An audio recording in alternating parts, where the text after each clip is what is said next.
The federal government says Twitter and its founder Jack Dorsey are responsible for the losses the country suffered during the Endsars protests. Minister of Information and Culture Liable Mohammed, in an interview with state broadcaster Radio Nigeria, is alleging that the Twitter boss raised funds through bitcoins to sponsor the Endsars protest, while his platform was used to fuel the crisis. He says when the allegations were made earlier, Nigerians did not take him seriously until an online media outfit carried out an investigation and fact-checking. According to the minister, the online publication confirmed that Dorsey retweeted some of the posts by some of the coalitions supporting the Endsars protest. He says it was also verified that the Twitter founder launched a fundraiser asking people to donate via Bitcoin.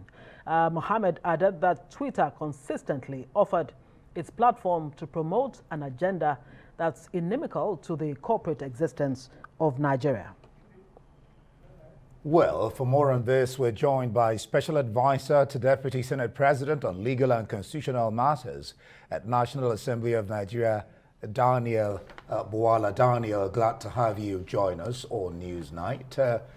What's your take on the claim by the federal government that Twitter and its founder Dorsey are responsible for the loss Nigeria incurred during the Endsars protest? Well, thank you for having me. No doubt that the conduct of Twitter, and especially that of the founder, Jack Dorsey, clearly presents a case of someone that is interested in activities in Nigeria as to whether or not he has an interest in destabilizing the country, or he thinks he's an instrument of free speech, as he claims. But in terms of law, legality, and liability, as the minister has said, I am doubtful as to whether the federal government can secure the question of liability against Twitter for the following reasons. Number one, Twitter is not a Nigerian company, is not even a foreign company registered in Nigeria, and is also not a company that the Nigerian government has given license to operate in Nigeria.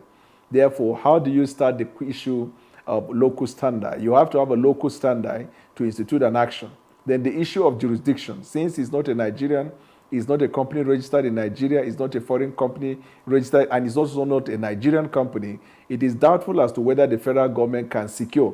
Thirdly, when the minister made that a remark regarding strict or vicarious liability, it is not clear as to whether the government of Nigeria intend to secure that through judicial system. And if it is through that judicial system, I do not think the courts in Nigeria have jurisdiction to determine the matter.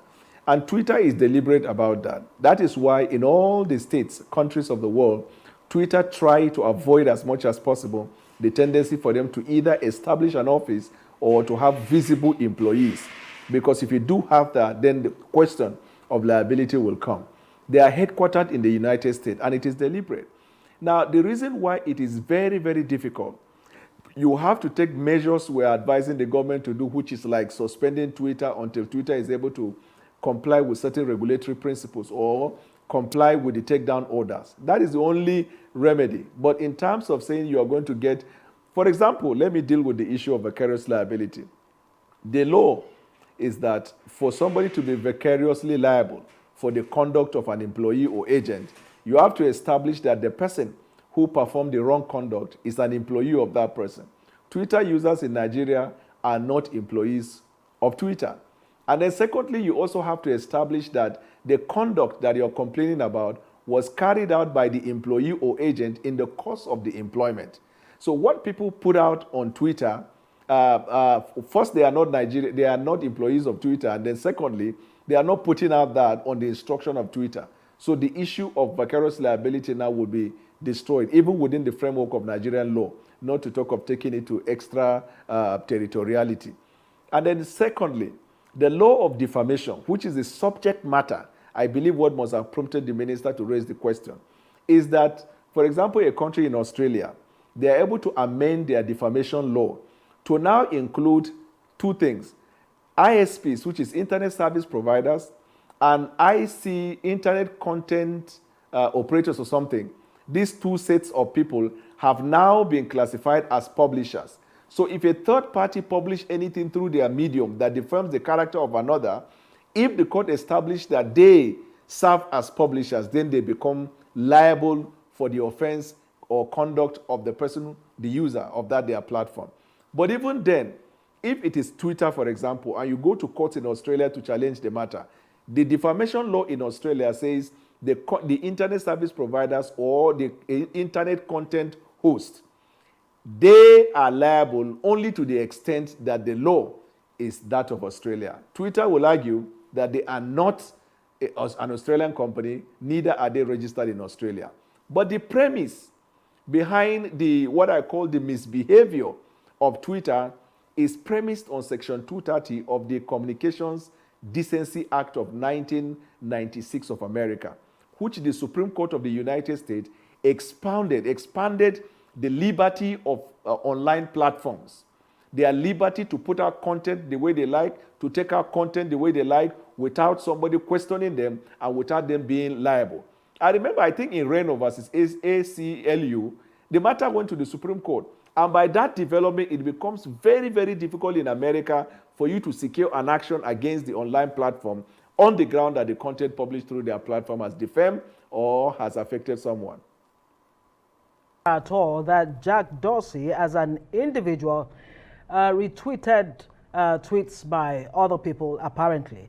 And the federal government also, of course, through Lai Mohammed, says that it would be unfair to attribute the ban to the deletion of the president's tweet.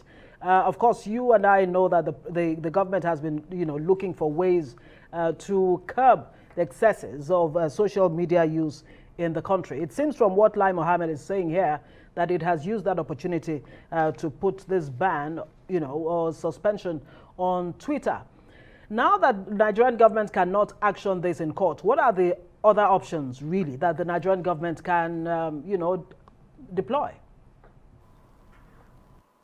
Like what I suggested the other time when I made clear that Twitter's operation in Nigeria, especially because Jack Dorsey as a founder has gone beyond just providing a platform for what they call exchange of ideas or expression of free speech.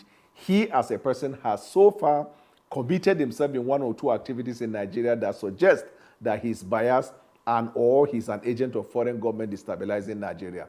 He participated in the Endsars protest through the tweet and retweets. And then most recently, I think in the past 5 days, he has retweeted the flag of Nigeria twice. These are clear cases that indicates that Jack Dorsey has a particular interest in Nigeria. What exactly in the subject matter is what is not clear. So, like you have asked, the remedy that the Nigerian government has, number one, you can't even say it is diplomatic reason because Jack Dorsey is not an envoy of America. He's not an appointee of the government of America. He's just a private citizen who has a company. But what Nigeria will do is what other countries are doing. Number one, the steps the government has taken by suspending Twitter. I agree. I support that. In fact, Twitter is feeling the heat because it has more than 35 million subscribers in Nigeria. And if you look at the recent research that was conducted about the way the millennials in Nigeria buy recharge card, the kind of amount that they spend in recharge card, it will clearly tell you that Nigerians are investing heavily in Twitter. So what the government haven't suspended Twitter in Nigeria should do, I learned they are in talks.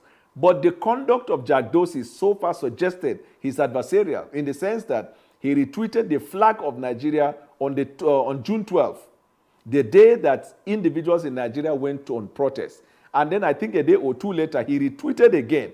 So it indicates that he has interest. So what Nigerian government should do, like I said the other time, is to lodge an official complaint to the U.S. Congress, not to the U.S. ambassador in Nigeria, to the U.S. So many Congress. things you brought up, but let me come in here.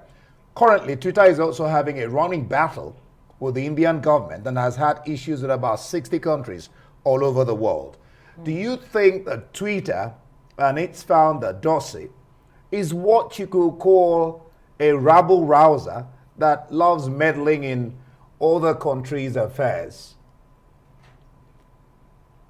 Well, while in the case of Nigeria, it's slightly different from, for example, France, England, Germany, these countries of the world that are having problem with Twitter is that in all of these other countries, it is just a matter of Twitter take down this account, take down these posts that are operating, within our territory. They are creating chaos.